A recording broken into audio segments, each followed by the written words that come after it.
اب سے کچھ گھنٹوں کے بعد اس سال کا اختتام ہو جائے گا اور ایک نیا سال شروع ہو جائے گا 2023۔ بات یہ بتاؤ کہ ہماری دوستی کو کتنے سال ہو گئے ہیں؟ ہماری دوستی کو تقریباً 15 سال سے زیادہ ہو گئے۔ 15 سال سے زیادہ ہو گئے ہیں۔ ابھی اس وقت ہم بیٹھے ہیں اور چائے پی رہے ہیں، ویسے گپ شپ لگا رہے ہیں۔ اچھا مجھے ایک بات بتاؤ کہ ایک اچھی دوستی کے لیے سب سے ضروری کیا چیز ہوتی ہے آپ کے نزدیک؟ کہ ایک اچھا دوست جو ہے، اتنی جو ایک دیر بعد دوستی چلتی ہے، جیسے ماشاءاللہ سے ہماری دوستی کو 15 سال تقریباً ہو گئے ہیں، 15 سال سے شاید زیادہ ہی ہو گئے ہوں، تقریباً کتنے سال ہو گئے ہوں گے؟ اگر 5th کلاس سے اندازہ لگایا جائے 2005 سے 2005 سے لے کر 2022 تو 17 سال ہو گئے ہیں، 17 سال تقریباً ہو گئے ہیں۔ تو آپ مجھے یہ بتاؤ کہ ایک اچھی دوستی اور ایک ایسی دوستی جو کہ تقریباً انسان کے مرتے دم تک ساتھ چلے، اس کے لیے سب سے جو ضروری چیز ہے وہ کیا ہوتی ہے آپ کے نزدیک؟ کہ کس وجہ سے ہماری دوستی جو ہے وہ ماشاءاللہ سے اتنے سال ہو گئے ہیں کہ ہماری دوستی جو اتنی اچھی چل رہی ہے، اس کے پیچھے وجہ کیا ہوتی ہے؟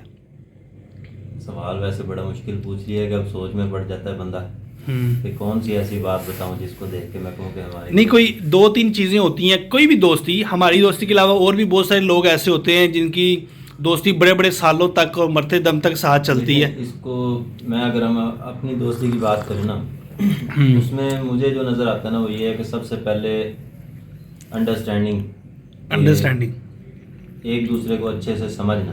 کسی حساب سے ساتھ ساتھ چائے پیتے رہو، کوئی مسئلہ نہیں ہے۔ کہنے کا مقصد یہ ہے کہ دیکھیں مجھے کوئی بھی پریشانی آتی ہے، ہاں، مجھے پتا کہ یار میں اپنے گھر میں وہ بات نہیں کر سکتا، لیکن کوئی ہے ایسا پوری دنیا میں جو میری بات کو میرے نظریے سے ہی سمجھنے والا ہے۔ یہ چیز کہ مطلب جو آپ جو فیلنگ کے حساب سے جو بات کرو گے، آپ کو یہ ہوگا کہ جیسی میں ابھی جس کنڈیشن میں جس سچویشن میں سے گزر رہا ہوں، شاید وہ دوسرا جو بندہ ہے نا وہ اس کو ویسے ہی سمجھے گا جیسے وہ میرے اوپر گزر رہی ہے۔ ایسے ہی ہے نا کہ مطلب جو دوسرا دوست ہے وہ بالکل اسی نظریے سے اس بات کو دیکھے گا۔ اس کے علاوہ ایک اچھی دوستی میں کیا چیز جو ہے وہ کیا خوبی ہے؟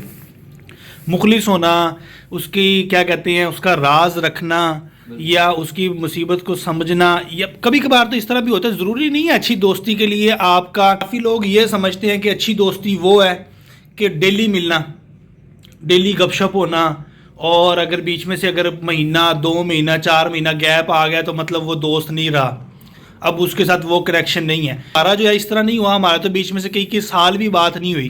جب میں وہاں پہ رشیا میں ہوتا تو بالکل ایسا ہوا ہے کہ ہمارا تقریباً بیچ میں 3 سال کسی قسم کا کوئی رابطہ نہیں ہوتا تھا۔ اس وقت واٹس ایپ تو ہوتا نہیں تھا، فیس بک تھی، اور فیس بک کبھی کبھار استعمال کرتے تھے، باقی سوشل میڈیا اکاؤنٹس بھی اتنے نہیں ہوتے تھے۔ تو یہ بھی چیز جو ہے یہ بڑی ضروری ہوتی ہے کہ آپ جب سالوں کے بعد ملتے ہو اور آپ کی جو فیلنگز ہیں وہ ویسی کی ویسی رہتی ہیں، یہ چیز ہاں بالکل ایسا محسوس ہوتا ہے کہ جیسے ابھی ہم کل ہی ملے ہیں اور دوبارہ سے جب ملتے ہیں تو وہی سیم کی سیم کنڈیشن ہوتی ہے۔ تو یہ ایک چیز بڑی ضروری ہے جو میرے نزدیک میں یہ سمجھتا ہوں کہ دوست وہی ہوتا ہے کہ آپ جس کو 5 سال کے بعد ہی ملتے ہو نا، اور آپ اس کو کوئی ایک چھوٹی سی بات کرتے ہو نا کہ میں پریشان ہوں، تو وہ سمجھ جاتا ہے، وہ اس میں نا میموری میں دوبارہ سے چلا جاتا ہے۔ تو ایک یہ چیز ہے۔ اور آپ کیا کہو گے کہ کیا مخلص ہونا زیادہ ضروری ہے؟ اور اس کے علاوہ کیا کیا چیزیں ہوتی ہیں؟ کسی کا راز رکھنا وہ دوستی ہوتی ہے، اور کیا کوالٹیز کیا ہوتی ہیں آپ کے نزدیک؟ میرے نزدیک تو یہی ہے کہ اچھی دوستی جیسے ایک بہت مشہور مقولہ ہے کہ دوست وہی جو مصیبت میں کام آئے، لیکن مصیبت میں کام آنے کے لیے یہ ضروری نہیں ہے کہ وہ دوست اچھا ہو یا برا۔ یہ بات چیز یہ کہ جو بندہ مصیبت میں کام آ رہا ہے اس کے ساتھ آٹومیٹک آپ کا ایک ریلیشن جو ہے نا مضبوط ہوتا چلا جاتا ہے۔ ہاں، آپ مصیبت میں کام آنے کا مقصد یہ نہیں ہے کہ کیا کہتے ہیں ہم کہیں کہ مجھے پریشانی آئی، کوئی پیسوں کی طرف سے آئی، ہاں، کوئی ٹینشن آ جاتی ہے ایسی۔ دوست اچھا مصیبت میں کام آنے کا مقصد یہ ہے کہ وہ ہمیں ایک اچھا مشورہ بھی دے دے تو وہ بھی ہمارے لیے بہت اچھا ہے۔ اس سے یہ ہوگا نا کہ دیکھیں اگر وہ اچھا مشورہ بھی ہمیں دیتا ہے تو ہماری وہ ٹینشن ختم ہو جاتی ہے۔ ہمیں کوئی ایک کبھی کبھار نا مجھے ایسا لگتا ہے کہ ضروری نہیں ہے کہ وہ ہی دوست ہو جو آپ کی ہر مصیبت میں کام آئے۔ کبھی کبھار یہ ہوتا ہے کہ وہ دوست جو ہے وہ اس مصیبت میں کام نہیں آتا آپ کے، یا آپ کی ہیلپ نہیں کر پاتا، تو بہت سی دوستیاں اس وجہ سے ٹوٹ جاتی ہیں۔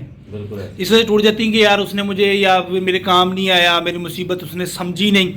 تو ایسی کنڈیشن میں دوسرا بندہ اس کی مصیبت کو سمجھ جائے، یہ بھی ایک دوستی کا بڑا ایک حسن ہوتا ہے کہ فار ایگزامپل کسی نے آپ نے مجھے کوئی کام کہا, میں وہ نہیں کر سکا یا اس کام آپ کی پریشانی کو حل نہیں کر سکا, اور میں نے آگے سے آپ کو اپنی پریشانی بتا دی, تو یہ بھی ایک اس کے اندر بڑا ایک حسن ہوتا ہے, خوبصورتی ہوتی ہے کہ وہ آپ وہ بات میری سمجھ جائیں اس سچویشن پہ, تو یہ بھی ایک بڑا خوبصورت ایلیمنٹ ہوتا ہے. اس کا میں بتاؤں گا کہ لازمی نہیں ہے کہ مثال اس کی اس طرح دوں گا کہ میں پریشان تھا, صحیح, میں آپ سے ملنے گیا, اب آپ نے میری پریشانی سنی, لیکن آپ نے دیکھا کہ یار میں اس پریشانی کا کوئی حل نہیں دے سکتا, کوئی اسے نہ اچھا مشورہ دے سکتا ہوں نہ اس کی یہ پریشانی ختم کر سکتا, لیکن ایک اچھا دوست پتہ کیا کرے گا, وہ ایسا کرے گا کہ وہ خود اگر اس کا حل نہیں نہ دے سکتا تو وہ اپنے دوست کا مائنڈ ڈائیورٹ کرے گا, وقتی طور پہ اپنی اس پریشانی کو بھولے, ریلیکس ہو, پھر اس کو کوئی اچھی سوچ آئے, تو وہ اس طرح اس کی مدد کے ہر لحاظ. کیا اچھی دوستی کیا سمجھتے ہو کہ پیسوں